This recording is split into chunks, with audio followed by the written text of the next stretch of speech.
1절부터 6절까지. 두로에 관한 경고라. 다시스의 선척들아 너희는 슬피 부르짖을지어다. 두로가 황무하여 집이 없고 들어갈 곳도 없으미요. 이 소식이 기띔 땅에서부터 그들에게 전파되었음이니라. 바다에 왕래하는 시돈 상고로 말미암아 부유하게 된 너희 해변 거민들아 잠잠하라.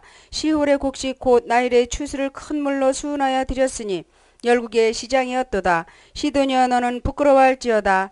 대저 바다 곧 바다의 보장이 말하기를 나는 구루하지 못하였으며 생산하지 못하였으며 청년 남자들을 양육하지 못하였으며 처녀들을 생육지도 못하였다 하였음이니라.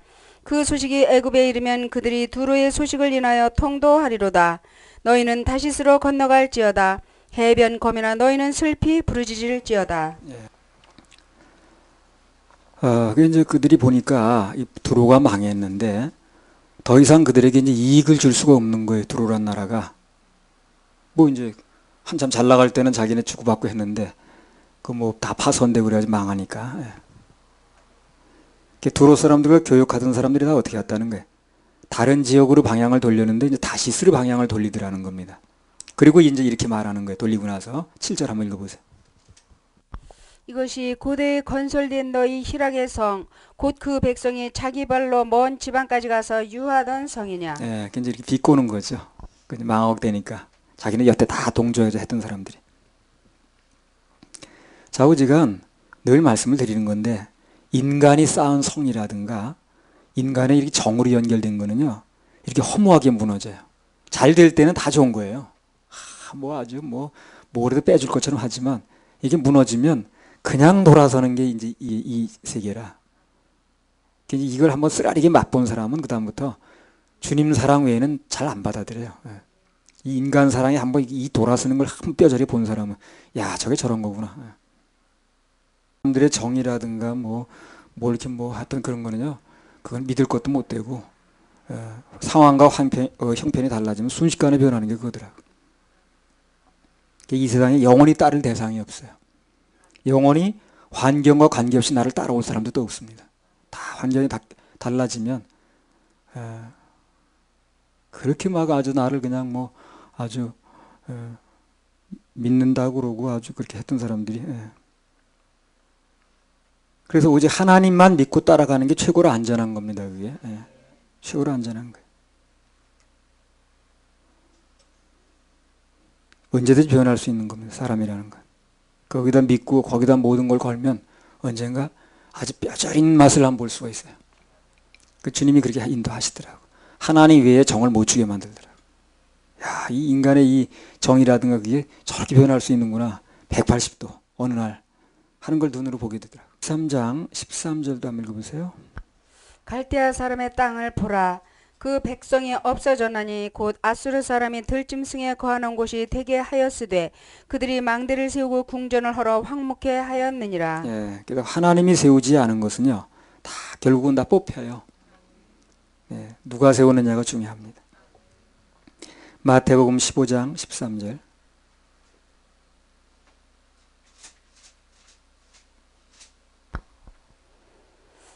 예수께서 대답하여 가라사대 심은 것마다 내 천부께서 심으시지 않은 것은 뽑힐 것이니. 예, 천부께서 하나님께서 심으시지 않은 것은 언젠간 다 뽑힙니다.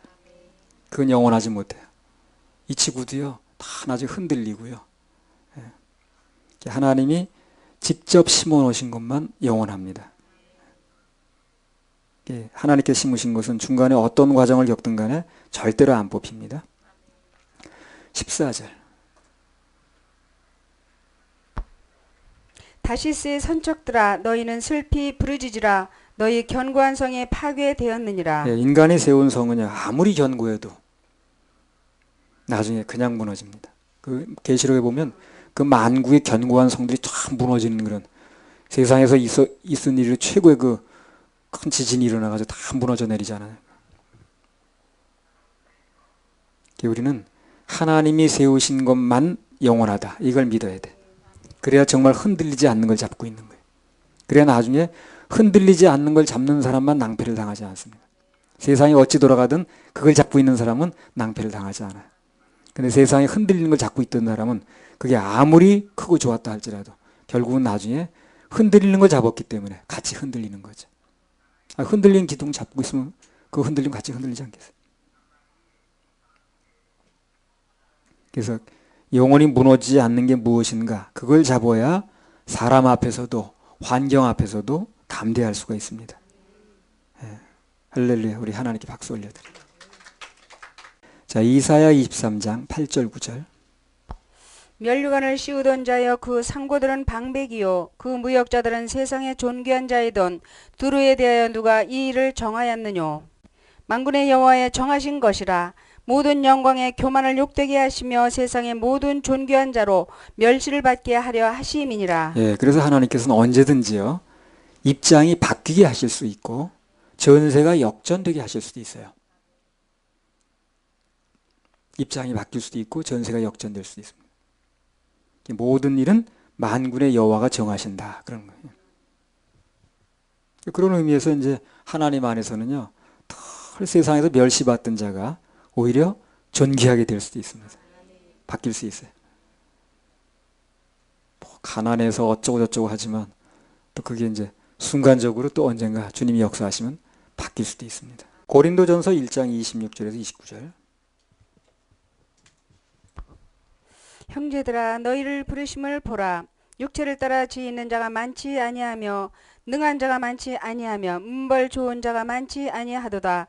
그러나 하나님께서 세상에 미련한 것들을 택하사 지혜 있는 자들을 부끄럽게 하려 하시고 세상에 약한 것들을 택하사 강한 것들을 부끄럽게 하려 하시며 하나님께서 세상에 천한 것들과 멸시받는 것들과 없는 것들을 택하사 있는 것들을 폐하려 하시나니 이는 아무 육체라도 하나님 앞에서 자랑하지 못하게 하려 하심이라. 있는 것들은 좀 조심해야지. 그 있는 것들 뺏어다가 없는 것들한테 주신다 그러니까 없는 것들은 기대하고 있으면 되고 있는 것들은 조심해야 돼. 지금 뭔가 잘 되고 있는 사람들은 겸손하고 낮춰야 됩니다. 그거 안 뺏기려면. 그리고 반대로 뭐가 안 되고 답답한 사람들은 소망을 가지고 주님 바라보면 좋은 일이 일어날 수 있어요. 3장 15절 16절. 그날부터 두로가 한 왕의 연한같이 70년을 잊어버림이 되었다가 70년이 필한 후에 두로는 기생 노래의 뜻까지 될 것이라. 잊어버린 바 되었던 기생 너여 수금을 가지고 성읍에 두루 행하며 기묘한 곡조로 많은 노래를 불러서 너를 다시 기억게 하라 하였느니라. 그 당시에 이제 기생들의 노래 중에 뭘 헤어졌다가 정든님과 헤어졌다 다시 회복돼서 사랑을 하게 됐다는 그런 노래가 있었나 봐요. 그 당시에. 나 이거 자세히 모르겠습니다. 일단 이 내용으로 볼 때 그래. 그 당시 그 기생들이 부르던 노래 중에 어떤 사람과 정인과 헤어졌다가 다시 회복돼서 사랑을 나누게 됐다는 그런 노래가 있었는 모양이라. 그래서 이걸 여기다 비교한 거야. 망해서 잊혀졌던 두로가 그 기생들의 노래처럼 70년 후에 다시 회복을 한다 그 말입니다. 하나님께서 노래 가사까지 다 알고 계시나 봐. 그런 노래 부르는 거야. 거기다 빗댄 걸로 봤어요. 여기 잊혀졌던 두로가 다시 회복된 것처럼 완전히 잊혀졌던 존재를 다시 하나님 생각나게 할 수 있다는 겁니다. 우리도 소망이에요. 그때요. 전혀 잊혀져가지고 있는지도 모르고 있으나 마나 그랬던 그런 인생들도 언젠가 하나님께서 다시 생각나게 할 수 있어요. 창세기 40장 22절 23절. 떡 굽는 관원장은 매달리니 요셉이 그들에게 해석함과 같이 되었으나 술 맡은 관원장이 요셉을 기억지 않고 잊었더라. 네. 그래서 누구도 요셉을 기억 안 했습니다. 기억할 이유도 없고 뭐 하나 기억하겠어요. 그래. 그리고 술 맡은 관원장 같은 경우에는 그게 감옥에 들어가서 있던 기억이 자기는 기억하고 싶은 기억이 아니에요. 그렇죠? 잊고 싶은 기억이라. 그러니까 잊고 싶은 기억 속에 있었던 요셉도 같이 있는 거예요. 그냥. 그 감옥 속에 고생할 때 그 기억을 뭘 하고 싶겠어요. 자기가. 거기서 그냥 뭐 그 주고받고 하던 얘기 그거 자기 체면상도 아니고 그때는 아쉬워서 했지만 별로 기억하고 싶은 인물이 아니에요. 나 감옥에 있을 때 그 시부리 소년한테 물어봐가지고 뭐 이렇게 톡 봤거든. 그런 얘기를 하고 싶지 않은 거야 자기는. 요즘 뭐 다 그냥 좀 출세 좀 하고 그러면 옛날에 그냥 시골에서 그냥 저 논두랑 밭두랑 같이 다니는 친구는 잘 알려고 하지 않잖아요. 그래서 다 사람들이 잊어버렸지만 그러나 그 잊혀졌던 요셉이 다시 생각나게 하신 분이 누구냐? 하나님이라는 겁니다. 그래서 하나님께 하나님에 대한 그 소망을 가지고 예배에 성공하면 아무리 잊혀졌다 할지라도 사람들에게 그래도 다시 생각나게 하시고 다시 두각을 나타낼 수 있게 하시는 분이 그분인 거예요. 우리는 그냥 늘 그분만 바라보고 우리 협회도 그분만 바라보면 돼요. 누가 알아주길 바랄 것도 없고 아유 누가 뭐 우리를 그냥 뭐 기억이나 하냐 관계없습니다. 뭐 23장 10절 딸 다시스여 나일같이 너희 땅에 넘칠지어다. 너를 속박함이 다시는 없으리라. 이 두로란 나라가 이제 장사하는 나라라고 그랬죠. 해상무역. 돈을 많이 벌었어요, 그 당시에. 요충지다 보니까. 돈을 많이 벌어다 보니까 큰 문화적으로 발달하다 보니까 전부 주위에 영향을 미치는 거죠. 자기 거를 막 이제 영향을 미치는 거예요. 그리고 이제 그 당시에 그 대부분 국가들이 다 도시 국가입니다. 그게. 그런 국가가 많았어요. 대제국을 이룰 때가 이제 바벨론이라는 게 있었지만 대부분의 경우는 도시 국가예요. 한 도시가 이제 이렇게 형성돼 가지고. 다른 이제 도시 국가들 정치적으로 막 경제적으로 막 속박하고 막 이러기 시작한 거예요. 두로가. 앞으로 이제 이 두로를 상징하는 게 사단이라고 그랬죠. 28장에 이제 그 에스겔서에 나오는데 이제 장사하는 거 이제 이런 거 가지고 앞으로 사람들 막 속박하는 날이 와요. 그 사단이. 그 666 시스템입니다. 이 당시에도 이제 그게 이런 조짐이 나타나는 거예요. 그래서 오늘 하나님께서 그 두로를 치시는 거예요. 앞으로 적그리스도는 누가 칩니까? 역시 하나님 칩니다. 하나님께 두로를 치시니까 그들이 세력을 잃게 되고 그 세상적으로 누렸던 거 뭐 돈, 권력 이게 소용이 없는 거예요. 하나님 치시니까. 아니 그 좋은 그 화로운 물품을 실었던 그게 바다에 빠져버리는데 무슨 소용이 있겠어요. 그래서 거기 두로에 예속됐던 국가들이 자유로운 상태로 바뀌게 된다 하는 얘기가 나오는 겁니다. 우리 주님은 특기가 뭐냐? 모든 얽매였던 것으로부터 푸는 게 특기예요. 푸는 게. 하나님 역사하시는 것에 자유가 있습니다. 죄에 얽매였던 사람 풀어지고 모든 환경에 얽매였던 사람 풀어지고 마음에 얽매였던 사람 풀어지고 하나님 역사하시는 것에 반드시 풀어지는 역사가 있습니다. 요한복음 8장 32절 진리를 알지니 진리가 너희를 자유케 하리라. 그래요. 진짜 진리는 풀어요. 사이비 진리는 사람을 뭐라고 얘기하는데 나중에 보면 다 묶어놔요. 근데 진짜 진리는 사람을 풀어놓게 되어 있습니다. 영적으로 풀어놓게 되어 있어요. 진짜 예수 그리스도 안에 있는 진리를 받아들이는 사람은 그 마음으로부터 자유가 옵니다. 속박이 아니에요. 근데 세상에 어떤 그 진리가 아닌 건 뭐라고 얘기를 하든 무슨 이론을 대든 무슨 책을 써가지고 어떻게 하든 간에 결국 사람을 묶는 거예요. 거기에 연결된 사람은 다 묶이더라고 뭐예요. 요한복음 8장 36절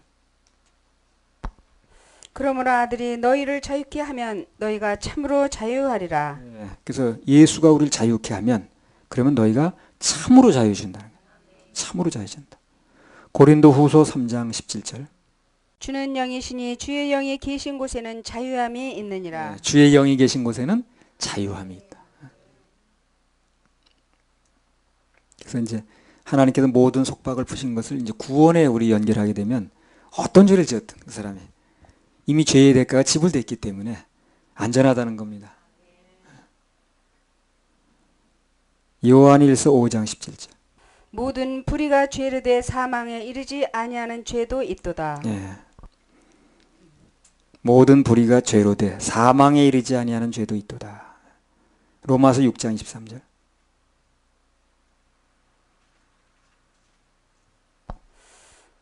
죄의 삭은 사망이요 하나님의 은사는 그리스도 예수 우리 주 안에 있는 영생이니라. 자, 죄의 삭은 사망이라고 그랬어요. 근데 앞선 구절에 뭐라고 그랬습니까? 사망에 이르지 않는 죄도 있다고 그랬죠. 그럼 그런 죄가 어떤 죄예요? 모든 죄의 삭은 사망이라고 그랬는데 사망에 이르지 않는 죄도 있다고 그랬어요. 죄의 대가가 지불된 죄, 죄의 대가가 갚아진 죄, 죄는 분명히 지어졌지만 그리고 물려받았지만 그게 대가가 지불된 거에 대해서는 그러면 이제 그게 죽지 않는 게 돼버리는 거예요. 죄의 삭은 사망이 맞는데 그 예수 그리스도가 대신 사망을 해가지고 대신 죽어가지고 값이 지불된 것을 그게 믿어지게 되면 죄는 분명히 있죠. 물려받았죠. 그러나 그는 사망에 이르지 않는 죄가 되는 거예요. 무슨 죄를 이제 이렇게 짓게 되면 벌금 물죠. 벌금 물잖아요. 이렇게 벌금을 물고 나면 그 죄는 죽은 죄가 되는 거예요. 죽은 죄가. 벌금을 물었기 때문에. 죄는 분명히 진 게 맞아요. 죄였으니까 벌금이 나왔겠지. 그런데 벌금을 물게 되면 그 죄는 죽은 죄가 되는 거예요. 마찬가지입니다. 우리가 죄를 물려받고 그 죄의 열매가 나타난 건 맞지만 그러나 예수 그리스도가 죄의 값을 지불했다는 게 믿어지게 되면 그 죄는 그 죄 때문에 사망에 이르지 않는다는 거죠. 이 사망에 이르는 죄까지 않는다 그 말이에요. 그래서 사망에 이르지 않는 죄가 되는 거예요.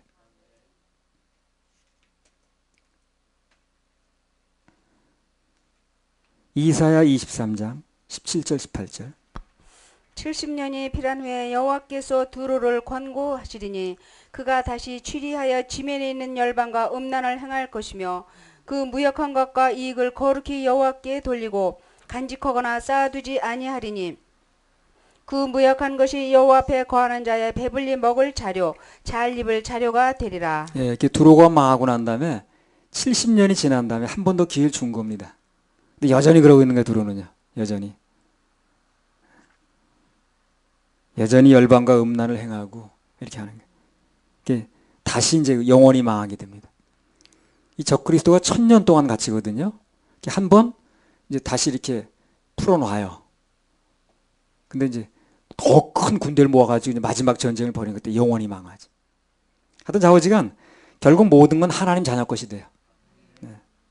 그 무역한 것이 다 하나님 자녀 것이 됩니다. 배불리 먹을 자료, 잘 입을 자료가 되리라. 여호와 앞에 거하는 자들의 24장 1절 2절 여호와께서 땅을 공허하게 하시며 황무하게 하시며 뒤집어 엎으시고 그 거민을 흩으시리니 백성과 제사장이 일반일 것이며 종과 상전이 일반일 것이며 비자와 가무가 일반일 것이며 사는 자와 파는 자가 일반일 것이며 체급하는 자와 채용하는 자가 일반일 것이며 이자를 받는 자와 이자를 내는 자가 일반일 것이라. 그 이방 나라에 대해서는 이렇게 하나의 심판이 언급이 됐는데요. 이 본장에서는 그 어느 특정 국가가 아니고 전 세계에 임할 이제 마지막 심판에 대해서 얘기를 이제 시작을 하셨습니다. 예. 이사야 24장부터 27장까지는 온 인류와 우주 전체에 대한 최종 심판에 대해서 이렇게 얘기를 해요. 그래서 어떤 그 주석에 보니까 계시록의 축소판이다 뭐 이렇게 얘기하는 데도 있더라고요. 얘기가 나왔나 보십시다. 24장 1절 2절 여호와께서 땅을 공허하게 하시며 황무하게 하시며 뒤집어 엎으시고 그 거민을 흩으시리니 백성과 제사장이 일반일 것이며 종과 상전이 일반일 것이며 비자와 가무가 일반일 것이며 사는 자와 파는 자가 일반일 것이며 체급하는 자와 채용하는 자가 일반일 것이며 이자를 받는 자와 이자를 내는 자가 일반일 것이라. 그걸 현대어 성경으로 한번 읽어보세요. 1절 2절 띄어가지고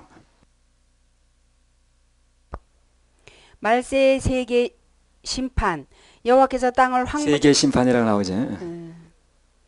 여호와께서 땅을 황무지로 바꾸어 놓으시고 그 땅을 말끔히 쓸어내 버리실 것이다.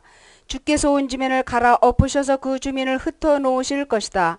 모든 사람이 똑같이 무서운 심판을 당할 것이다. 성직자와 평신도도 똑같고 주인과 종도 똑같고 여주인과 몸종도 똑같고 사는 이와 파는 이도 똑같고 채권자와 채무자도 똑같고 이자를 내는 이나 이자를 받는 이도 똑같을 것이다. 여기 현대 성경에 보면 그 개역 성경의 제사장을 성직자라고 번역을 해놨습니다. 이제 제사장을 뭐 똑같은 건 아니야, 똑같은 건 아닌데 굳이 그 원리적으로 비교를 하면 오늘 뭐 이렇게 뭐 주의 종, 목사 이렇게 뭐 비슷한 거죠. 백성은 오늘날 일반 성도를 얘기를 하고 비자는 뭡니까? 여자종. 가모는 뭡니까? 안주인. 체급하는 자는 뭐예요? 꿔주는 사람. 채용하는 자는 뭡니까? 말 그대로 빚을 얻는 자예요. 그런데 이 마지막 날이 되면 어떻다는 거예요? 이런 신분상의 차이나 또는 가진 자나 못 가진 자나 지위가 뭐냐에 그런 차이가 뭐냐는 관계없이 다 똑같다는 겁니다. 일반이라고 그러잖아요. 똑같다는 겁니다. 마지막 날이 되면 그 사람이 얼마나 높은 지위였는지, 낮은 자였는지, 가진 자였는지, 못 가진 자였는지, 아니면 무슨 뭐 제사장이었는가, 무슨 아니면 부흥사였는가, 일반 성도였는가, 그게 또 관계가 없다는 거예요. 마지막 심판 때는 목사냐 성도냐 가진 자냐 못 가진 자냐 무슨 뭐 몇십만 명 데리고 있었던 무슨 뭐 큰 교회냐 무슨 뭐 전 세계를 호령했던 부흥사냐 관계가 없다는 겁니다. 그런 지위와 신분으로 따지지 않는다는 거예요. 그럼 뭘로 따져요 그러면요? 그런 걸 안 따지면 뭘로 따집니까? 마지막 날에는.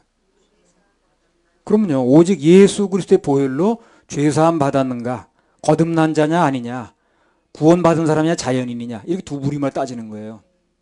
마지막 때는. 그러니까 뭐 어떤 신분이 있든 다 일반이라는 거예요. 마지막 때는.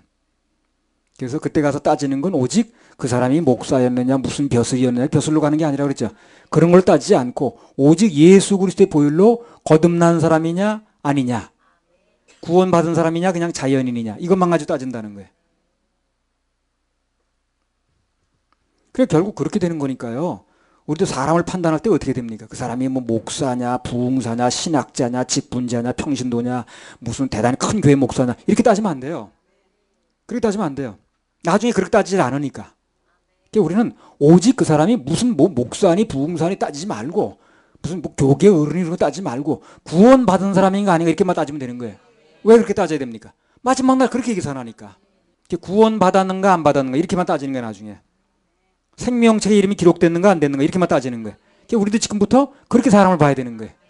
그 사람이 저렇게 유명한 분이 뭐 저렇게 뭐 훌륭한 무슨 뭐 목사가 무슨 저렇게 큰 대교회에 무슨 교계 의원이 이렇게 보면 안 돼요. 저렇게 훌륭한 목사가 아니 그렇게 보면 안 되고 그 사람이 거듭난 사람인가 아닌가 이것만 가지고 보면 되는 거예요. 왜 마지막 날 그렇게 계산한다니까. 계시록 20장 11절에 15절.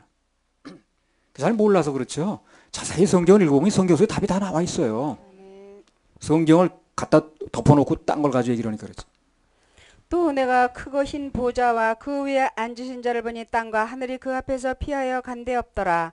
또 내가 보니 죽은 자들이 물은 대소하고 그 보좌 앞에 섰는데 책들이 펴있고 또 다른 책이 펴졌으니 곧 생명책이라. 죽은 자들이 자기 행위를 따라 책들이 기록된 대로 심판을 받으니 바다가 그 가운데서 죽은 자들을 내어주고 또 사망과 음부도 그 가운데서 죽은 자들을 내어주매 각 사람이 자기의 행위대로 심판을 받고 사망과 음부도 불못에 던지우니 이것은 둘째 사망 곧 불못이라.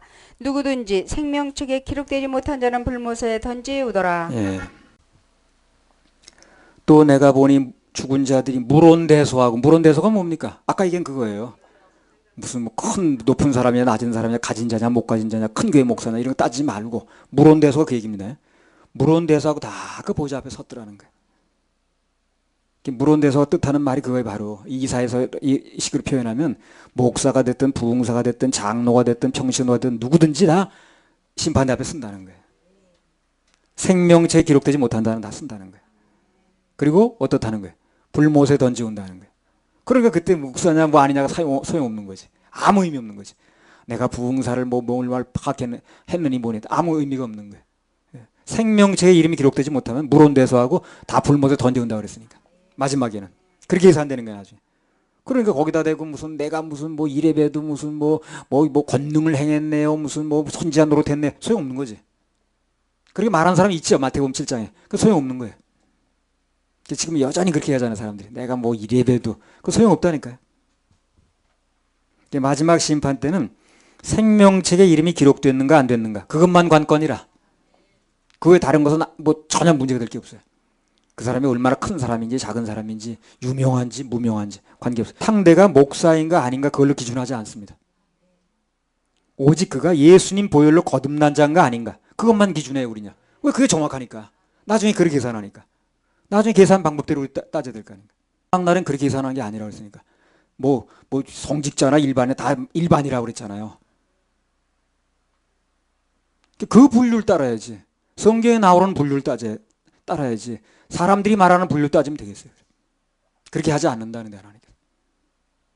우리 사역자들은 정확한 두 부류의 구별이 필요합니다. 거듭난 사람인가 아닌가.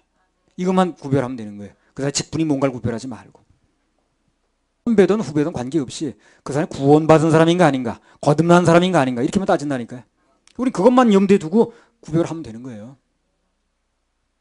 자 24장 3절 땅이 온전히 공허하게 되고 온전히 황무하게 되리라. 여호와께서 이 말씀을 하셨느니라. 그때 이 말씀 제가 받을 때요. 그 러시아에서 무슨 일이 있었냐면 하늘에서 운석이 떨어졌어요. 근데 운석이 떨어졌는데 그게 그 누운 밭에 떨어지다 보니까 떨어진데 이제 자국이 나는 거예요. 그거 주스러 전 세계 사람들이 몰려들었어요 그때. 그 운석 찾으라고. 그래서 이번에 지난번에 그 소치 올림픽 때 그 메달에다가 금메달에다가 그 운석을 조금 이렇게 별에서 온 메달이라고 그래가지고 다뤄줬죠. 그래가지고 그날 그 금메달 딴 사람은 그 별에서 온 메달을 받았거든. 근데 얼마 전 우리나라에서 많이 떨어졌다고 그러대요. 그래서 국무총리가 특별 지시했죠. 그 외국으로 안 나가게 하라고. 근데 그 운석이 하늘에 떨어지는데 그 현장에 있었던 사람들, 동네 사람 얘기 들어보니까 무슨 하늘이 무너진 줄 알았대요. 그 소리가 크더랍니다. 떨어지는데. 그래서 아주 공황장애를 일으킬 정도로 그렇게 공포심이 느껴지는 그렇게 소리가 크더래요. 그게. 그 하늘에서 그게 떨어지는데. 뭐가 부서지면 떨어지는데 어떻게 되는지. 그 신문에 그게 나왔더라고. 그 동네 사람들이 그 공황장애를 일으킬 정도로 그렇게 그 소리가 컸대요. 그게. 이런 걸 보면서 우리는 뭘 느끼냐면 이건 맛보기거든 이런 거. 예. 나중에 그 하늘에서 그냥 막 계시록에 보세요. 그 운석 정도가 떨어지는 게 아니라 막 하늘에 천체가 막 흔들리고 떨어지고 그러잖아요. 누가복음 21장 26절. 사람들이 세상에 임할 일을 생각하고 무서워함으로 기절하리니 이는 하늘의 권능들이 흔들리게 했음이라. 예. 하늘에서 일어난 이 징조나 일어나는 걸 볼 때 사람들이 너무 무서운 거예요. 공황장애 정도가 아니에요. 그리고 어떻게 하는 거예요? 무서워가지고 기절하리니 그랬죠. 예. 제정신 가지고 볼 수가 없는 거예요. 이렇게 무서운 날이 옵니다 앞으로. 하늘의 권능들이 흔들린다 그러잖아요. 그래서 막 그냥 하늘에 그냥 막 별들이 막 흔들리고요. 그리고 그냥 해가 그냥 막 어떻게 뭐 빛을 잃고요. 달이 그냥 빛으로 변하고 막 이렇게 되는 거예요. 그거 한번 생각해 보세요. 얼마나 무섭겠나. 환란 게 전무후무한 무섭고 두려운 일이 일어나요. 한 번도 인류 역사상 해가 뭐 달이 빨갛게 핏빛을 변하고 그런 적이 없었거든. 전혀 보지 못한 일들이 일어나는 거예요. 그래서 그런 일들이 있기 때문에 예수님의 신부인 교회는 먼저 공중으로 피신을 시켜놓는 겁니다. 그래서 그리고 이 일을 행하시는 거예요. 거기다 같이 집어넣는 게 아니고. 근데 뭣도 모르고 거기 같이 들어간다고 지금 그러고 앉았는데 그 산으로 숨어서 될 일이야 그게. 하늘의 천체가 막 그렇게 된다는데. 지구는 하늘의 천체 100만 분의 1도 안 되는 그렇게 큰 게 많은데. 24장 4절에서 6절. 땅이 슬퍼하고 쇠잔하며 세계가 쇠약하고 쇠잔하며 세상 백성 중에 높은 자가 쇠약하며 땅이 또한 그 검의 날에서 더럽게 되었으니 이는 그들이 율법을 범하며 윤리를 어기며 영원한 언약을 파하였음이라. 그러므로 저주가 땅을 삼켰고 그 중에 거하는 자들이 정죄함을 당하였고 땅의 거민이 불타서 남은 자가 적으며. 자 여기 이제 본문에 보니까 그렇게 된 이유가 뭐냐. 그들이 율법을 범했기 때문에 그렇다 그러거든요. 지금. 예. 그들이 율법을 범하며 윤리를 어기며 그렇죠. 여기 이제 율법이라고 나왔는데 이 구약 성경에 히브리서로 써졌죠. 히브리어로. 히브리 원문에 보면 그 율법을 히브리어로 뭐래? 토라라고 그래. 토라. 토라의 복수형이 뭐냐면 토로트입니다. 토로트. 트로트가 아니에요. 토로트. 트로트는 뭐예요? 전통가요. 그리고 토로트라고 그래. 그 토라의 복수형이 토로트입니다. 토로트로 썼어요. 율법이라는 걸. 왜 단수로 안 쓰고 복수로 썼을까요? 왜 그랬을까요? 이 율법의 한 가지만 지켜야 되는 게 아니라는 거예요. 율법을 못 지켰다 그럴 때 그 율법의 한 가지만 지킨 게 아니라 수많은 가지수를 다 지켜야 된다는 얘기를 하는 거예요. 그래 복수로 쓰는 겁니다. 이게. 히브리어를 연구한 사람은 이럴 때 좋겠더라고. 우리말 성경 보는 거보다. 그러니까 율법이라고 나왔는데 이걸 복수로 쓴 이유가 뭐냐면 한 가지만 지켜야 되는 게 아니라는 거예요. 그 복수의 뭐 600몇 가지나 되는 그 복수의 모든 것을 다 못 지켰다는 얘기를 하는 거예요, 지금요. 한 가지만 못 지킨 걸 얘기는 아니고. 그래서 단수로 안 쓰고 복수를 쓴 거예요. 율법의 한 가지만 못 지킨 게 아니라 모든 율법을 많이 못 지켰다 그런 얘기를 하는. 그러니까 늘 말씀드리듯이 자살이라든가 살인이라든가 뭐 그거 한 가지만 지켜야 되는 게 아니라니까. 그럼 단수로 써야지. 그러면 단수로. 복수로 썼다는 건 그 많은 것들을 다 지켜야 된다는 얘기를 하는 거예요. 다 못 지켰다 그 말이에요. 율법을 지키려면 어떻게 된다는 거예요? 그러면요, 전부 다 지켜야 된다는 거예요. 갈라디아서 3장 10절. 율법 행위에 속한 자들은 저주 아래 있나니 기록된 바 누구든지 율법책에 기록된 대로 온갖 일을 항상 행하지 아니하는 자는 저주 아래 있는 자라 하였음이라. 무릇 율법 행위에 속한 자들은 무조건 저주 아래에서 축복이 아니에요. 왜냐? 율법책에 기록된 대로 온갖 일을, 그래 토로트예요, 토로트. 온갖 일을 항상 행하지 않은 자는 저주 아래 있는 자라.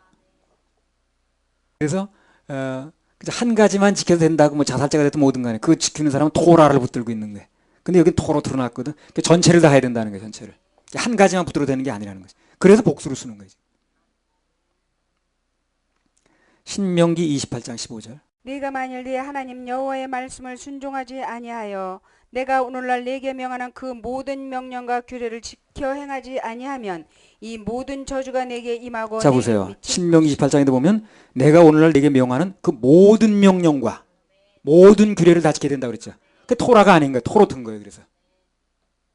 그래서 모든 걸 다 지키지 않으면 저주가 임한다고 그랬잖아요. 한두 가지 붙들고 놀아야 되는 게 아니라는 얘기죠. 이걸 왜 모르냐고. 모든 명령과 규례를 지켜야 된다고 그러잖아요. 안 그러면 저주가 온다는 거예요. 그래서 갈라디아 3장 10절이 그거예요. 모든 걸 다 지켜야만 되고 안 지키면 못 지키면 저주라는 거예요. 그래서 신명기 28장에는 같은 얘기입니다. 그게. 그래서 율법책에 기록된 대로 온갖 일을 항상 해야 된다는 거예요. 안 그러면 저주라는 거예요. 여기도 있잖아요. 오늘 내게 명하는 그 모든 명령과 규례를 다 지키지 않으면 그러면 저주받는다고 그러잖아요. 한 가지만 해서 되는 게 아니라니까. 레위기 15장 19절부터 23절.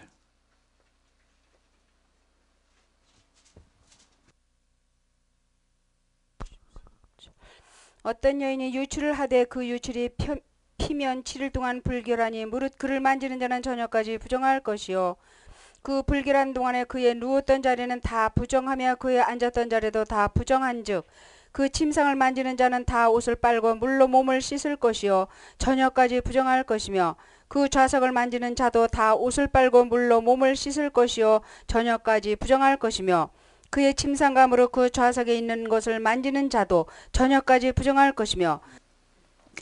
자, 생리 중에 있는 여자가 앉은 자리, 그 여자가 만진 물건, 누웠던 침상, 거기 접촉만 해도 다 부정하다는 거죠. 그러면 그 생리 중에 앉은 그 여자가 앉은 자리, 만진 게 정말 부정하다면 누가 생리 중인 줄 알아야지 그러면. 그잖아요. 그래 안 만지든 할 거 아닌가. 그러면 그 어떤 여성을 상대로 혹시 실례지만 지금 생리 중입니까? 물어볼 수 없죠. 그러니까 만지죠. 그러니까 율법을 지킬 수 없다는 얘기를 하는 거예요. 이게. 그 얘기예요. 그러니까 토로트에 다 걸리는 거예요. 토라는 지키고 앉았는지 모르지만 토로트에 걸리는 거예요. 예. 그래서 율법을 지키려고 덤벼들면 안 된다는 거예요. 토로트에다 걸리는 거예요. 그게. 모든 걸 전부 지킬 수가 없으니까. 하나님 명령하신 건 뭡니까? 요구하는 건. 그 모든 명령과 규례를 다 지켜야 된다 그러는데 그게 안 되잖아요. 그게. 이사야 24장 5절. 또한 그 검의 날에서 더럽게 되었으니 이는 그들이 율법을 범하며 율례를 어기며 영원한 언약을 파하였음이라. 예. 그들이 영원한 언약을 파했다고 그랬는데 우리에게 주어진 영원한 언약이 뭡니까? 히브리서 10장 12절에 14절. 오직 그리스도는 죄를 위하여 한 영원한 제사를 드리시고 하나님 우편에 앉으사 그 후에 자기 원수들로 자기 발등상에 되게 하실 때까지 기다리시나니 저가 한 제물로 거룩하게 된 자들을 영원히 온전케 하셨느니라. 예. 그래서 우리는 지킬 수도 없는 그 율법 그걸 붙들고 있을 게 아니라 토라가 아니라 토로트니까 그걸 붙들고 있을 게 아니라 그 모든 죄를 십자가에서 전부 싹 해결하신 그걸 믿어야 돼. 그분을 믿어야 돼. 그 공로를 믿어야 돼. 그걸 믿기만 하면 된다는 그 영원한 언약을 받아야 됩니다. 그래야 안전한 거예요. 그래야 안전한 겁니다. 근데 사람들은 그 불안전한 걸 붙들고 있는 거야. 나중에 계산이 어떻게 되는지도 모르고 계산이 어떻게 되는지도 모르고 붙들고 앉았으니까 그게 한마디로 계산착오죠. 계산을 못하는 거예요. 그 대학 교수는 뭐하냐고. 정확하게 그런 계산을 못하고 앉았으니. 최소한 다른 건 몰라도 그런 계산하고 앉았어야 될 거 아닙니까. 나중에 뭘로 계산하는 거야. 예를 들어서 나중에 대금 결제를 달러로 한다는데 환는 원을 붙들고 있으면 뭐하냐니까. 그거 많이 가지고 있으면 뭐하냐고. 그걸로 계산하지 않는다는데. 나중에 모든 결제는 다 위안화로 하는 거야. 그 위안화로 한다는데 그러면 뭐 무슨 브라질 돈을 가지고 있으면 뭐하냐니까. 엔화를 가지고 있으면 뭐하고. 위안화로 결제한다는데. 결제한다는 걸 가지고 있어야 되겠죠. 그걸 얘기하는 거예요.